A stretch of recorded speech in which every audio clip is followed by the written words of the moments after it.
1 મિનિટનો કુકિંગ મંત્ર।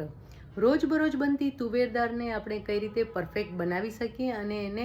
કઈ રીતે સરસ રીતે ચડવી શકીએ। ઘણી વખત કેવું થતું હોય છે કે જ્યારે આપણે તુવેર દાળ બાફીએ ને ત્યારે સરસ રીતે બફાતી નથી હોતી, અથવા તો એની અંદર એક જાતની વાસ આવતી હોય છે, કારણ કે આપણે એના ઉપર દિવેલ તેલથી મોયેલી દાળ હોય છે એટલા માટે। તો સૌથી પહેલાં તો જ્યારે પણ તુવેરની દાળ આપણે બનાવતા હોઈએ ત્યારે દાળને પહેલાં તો સરસ રીતે 2 થી 3 પાણીએ ધોઈ લેવાની છે, અને ધોયા પછી એની અંદર પાણી એડ કરી અને લગભગ 15 થી 20 મિનિટ અને અડધો કલાક, વધુમાં વધુ અડધો કલાક સુધી અથવા તો ઓછામાં ઓછું 15 મિનિટ સુધી એને પલાળવાની છે।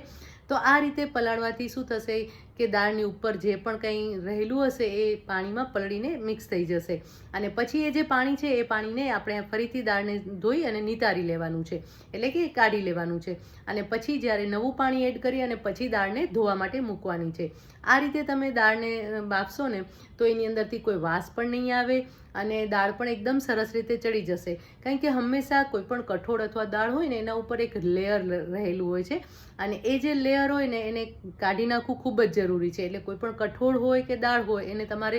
મિનિમમ 15 થી 20 મિનિટ તો પલાળવાની છે, અને એ પાણીને કાઢી લેવાનું છે, અને પછી નવું ફ્રેશ પાણી ઉમેરીને પછી જ એને બાફવા માટે મૂકવાની છે। આ રીતે દાળ બનાવશો તો એકદમ પરફેક્ટ તૈયાર થશે, એમાં વાસ પણ નહીં આવે અને સ્વાદિષ્ટ પણ બનશે।